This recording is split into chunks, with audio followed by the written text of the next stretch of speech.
Madam Speaker, next in line, I would like to recognize Representative Sergio Dagook of the APEC Party List. The Honorable Sergio Dagook from APEC Party List is recognized. Thank you, Madam Speaker. Thank you, Majority Leader. I voted yes kasi ayaw ko pong magkaroon tayo ng reenacted budget. However, I have strong reservations on the lump sum budget, again authorizing the Department of Budget and Management na magdesisyon kung saan ito gagamitin.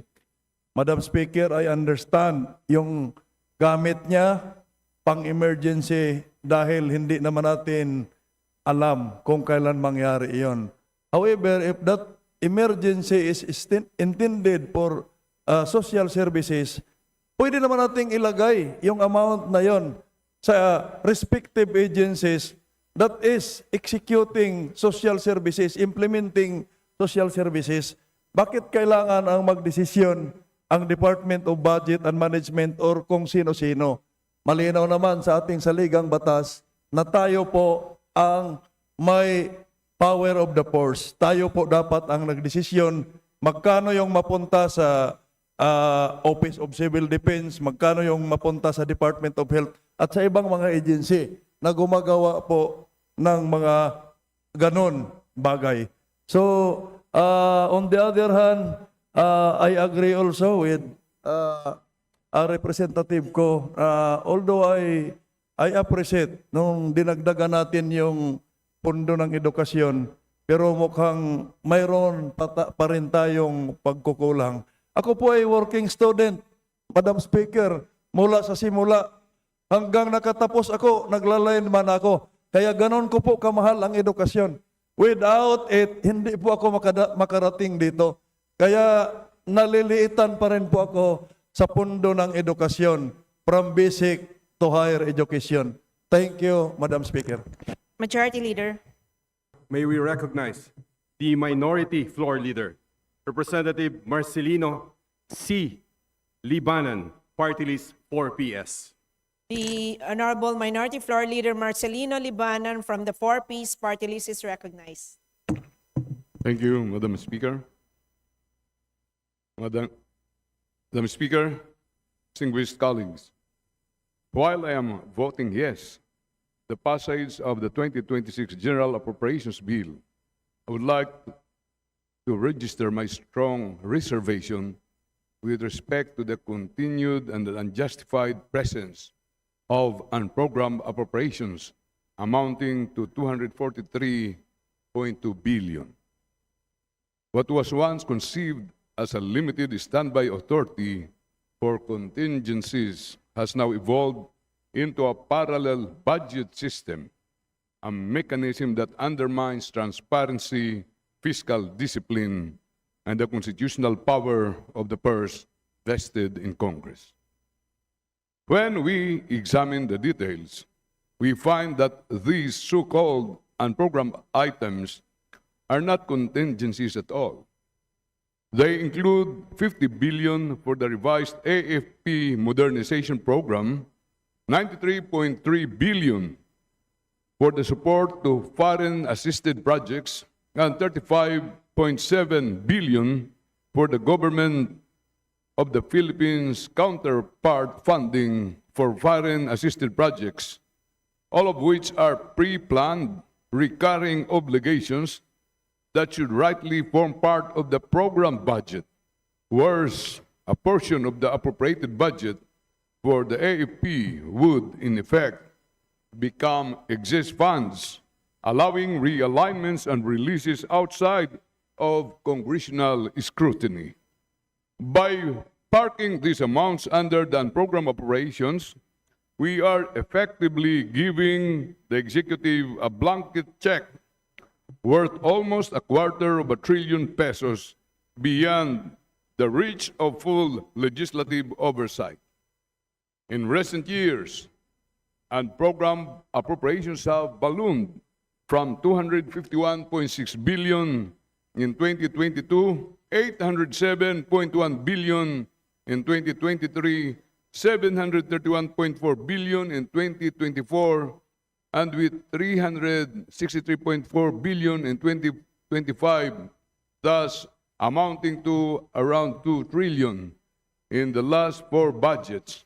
Such bloating erodes fiscal discipline and opens the door for discretion and abuse, contrary to the principles of responsible budgeting. For these reasons, I vote yes, but with strong reservation, and I urge that program of funds for AP modernization and foreign-assisted projects be realigned to the program budget, where they can be properly scrutinized, itemized, and monitored in accordance with the principles of transparency and accountability. Thank you, Madam Speaker. Majority Leader. Madam Speaker, may we recognize Representative Iris Marie de Mesa Montes, 4K Party List. The Honorable Iris Marie de Mesa Montes from the 4K Party List is recognized. Thank you, Madam Speaker, distinguished colleagues. I cast my vote in favor of the proposed 2026 national budget with firm and principled reservations. My support is anchored in a deep commitment to the full realization of the universal healthcare law. Yet my reservations reflect an enduring concern that the national government must fulfill its legal and moral obligation to co-finance PhilHealth, particularly for our indirect contributors, senior citizens, PWDs, 4-piece beneficiaries, solo parents, and other vulnerable and underserved Filipinos. Universal healthcare is not merely a policy aspiration. It is a statutory mandate. Under this mandate, the government is duty-bound to allocate sufficient funds sourced from sin taxes, PAGCOR, and PCSO revenues. The burden must not fall on ordinary workers who already carry more than their fair share. We appreciate the 20 billion increase to PhilHealth's 53 billion NEP allocation, bringing its total to 113 billion. However, this remains significantly below the 242 billion requested for 2026, a figure that reflects the cost of enrolling new indirect contributors, sustaining premium subsidies for existing ones, and expanding benefit packages. This gap, compounded by the 60 billion withdrawn in 2024, the 50 billion shortfall in fiscal years 2023 and 2024, the zero subsidy in 2025, and the 105 billion in PAGCOR and PCSO shares yet to be remitted since the law's enactment, risks undermining the very spirit of universal healthcare and deepening inequities in access. I cast this vote to keep the gears of governance turning, but not without registering these concerns. Let this vote be remembered not only as a gesture of support, but as a call to action, a call to rise to the promise of universal health care, not just in funding, but in fidelity to its vision of equity and dignity for all. Let us uphold the principle of social solidarity, not as a slogan, but as a shared moral commitment. In a country where the sick and the poor often fall through the cracks, universal health care must be more than a budget entry. It must be a national commitment to fairness and compassion. Sapagkat sa bawat pisong hindi na ibibigay sa PhilHealth, may isang Pilipinong nananatiling walang lunas, walang lakas, at walang pag-asa. Maraming salamat po. Majority Leader. Madam Speaker, may we recognize Representative Elijah R. San Fernando, Kamanggagawa Party List. The Honorable Elijah R. San Fernando from the Kamanggagawa Party List is recognized. Madam Speaker, mga kasama, this representation registers a vote of yes, but with principled reservations. By voting yes, we affirm the importance of continuity of essential government services. If we fail to pass the GAB on time, then we face the danger of having a reenacted budget. A reenacted budget would serve no one, Madam Speaker. The 2025 General Appropriations Act is dubbed to be among the most corrupt and distorted budgets in recent history. to be bound again by its provisions would be a grave disservice to the Filipino people. Napakaraming buhay ng mga manggagawa at ordinaryong Pilipino po ang nakasalalay sa pagpasa ng budget. Ang mga pinapaaral ng government scholarships, ang mga beneficiary ng livelihood and social welfare programs, ang ating mga magsasaka. We are voting yes so that our government workers, many of whom are struggling JO and COS workers, can continue receiving their hard-earned compensation. These people who have less in life are foremost in our consideration. Sa hirap po ng panahon ngayon, we cannot delay what is due to them. The budget is not perfect, but it is the product of deliberation and scrutiny which this representation has duly participated in. We have witnessed the measures that the House has taken, however limited, to correct the mistakes of the past, especially those in the wake of the flood control scandal. We have sought to reallocate funds from bloated flood control projects towards sectors that truly uplift lives, education, healthcare, and social welfare. On that note, I would like to thank our distinguished colleagues for the hard work they have put in to make this budget possible. These adjustments, while not perfect, represent a move toward fairness and rationality in public spending. They are a sign that this chamber continues to strive to put the people first. It is in the spirit of transparency and accountability which this administration has committed to that we also raise our serious concerns and reservations. At the outset, we express our grave concern over the timing and haste of this budget's deliberation. While we understand the constraints the leadership faces, we nonetheless assert that a genuine process requires meticulous consideration and deliberate pacing. This is not a minor procedural concern. We are duty-bound by the Constitution to ensure that every peso is allocated wisely, ethically, and in genuine service of the Filipino people. We cannot perform that duty when we are scrambling and hurrying. As representatives of the people, our mandate is to scrutinize, not rubber stamp. This requires ample room for meaningful debate. Deliberations on key amendments, including those reviewed by the Budget Amendments Review Subcommittee, must be made more robust than they are now. Please wrap up. We must widen participation beyond these halls to the people. Civil society groups perform a crucial role of keeping us in check and filling in where there are gaps in our knowledge, experience, or vision.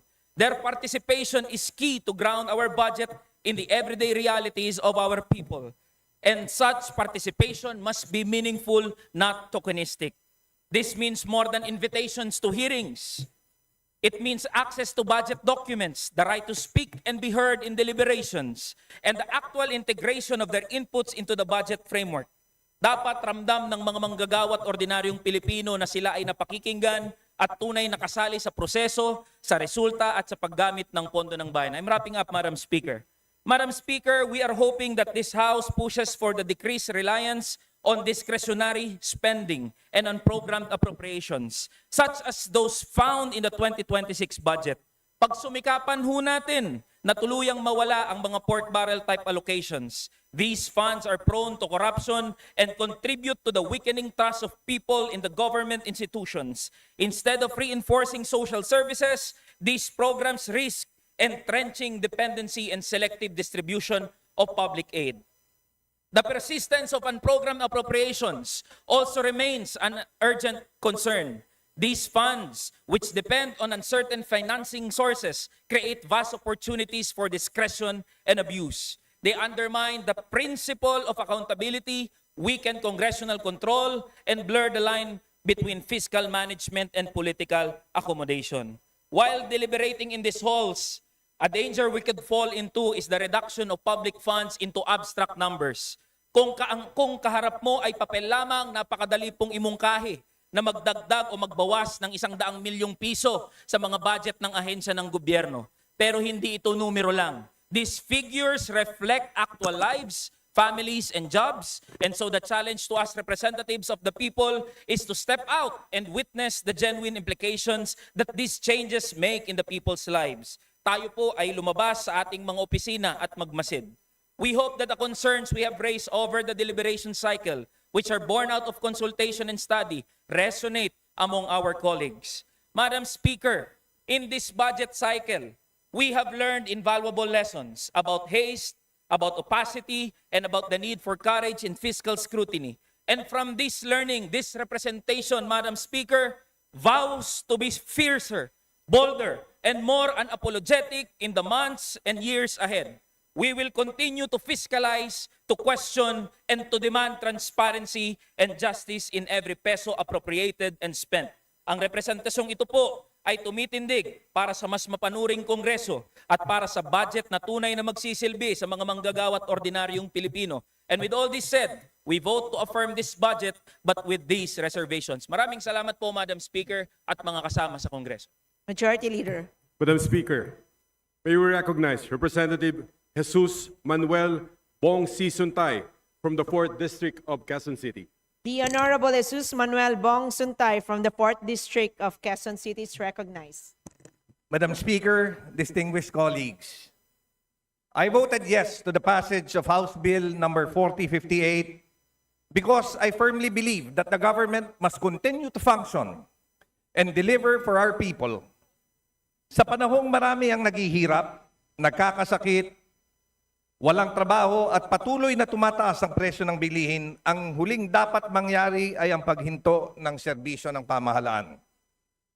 Kaya po sa kabila ng aking mga agam-agam, I support the passage of this budget to keep the machinery of government running, to ensure that classrooms stay open, hospitals remain operational, and essential aid continue to reach those who need it the most. Ngunit hayaan nyo po na akong maging malinaw. Ang aking boto ay may mabigat na reservation, lalo na sa 243.22 billion na unprogrammed appropriations. Nakita na natin sa mga nakaraang taon kung paano nagagamit ang ganitong pondo sa paraang hindi malinaw at walang sapat na pananagutan. Funds that should be meant for people's welfare risk being tools for discretion, politics, and manipulation. I raised my opposition to this allocation not out of partisanship, but out of principles.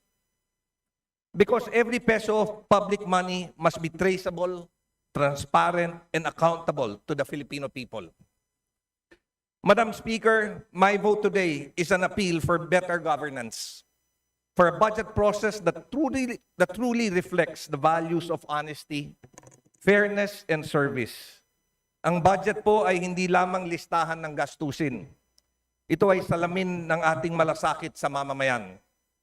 It is a declaration of how seriously we take our responsibility to uplift the lives, strengthen institutions, and restore the people's faith in government. I vote yes because I believe the Filipino people deserve a working government, one that does not stop, even amidst our disagreements, but continue to serve with integrity. Ngunit kasabay ng aking pagsuporta, nananawagan tayo sa ating mga kapwa lingkod bayan. Gamitin natin ang pondong ito ng may malasakit, may pananagutan, at may tunay na hangarin na pagandahin ang buhay ng bawat Pilipino. I vote yes, not out of complacency, but out of hope. Hope that this budget will not just sustain our government, but reform it, strengthen it, and make it truly responsive to the needs of the people we swore to serve. Maraming salamat, Madam Speaker.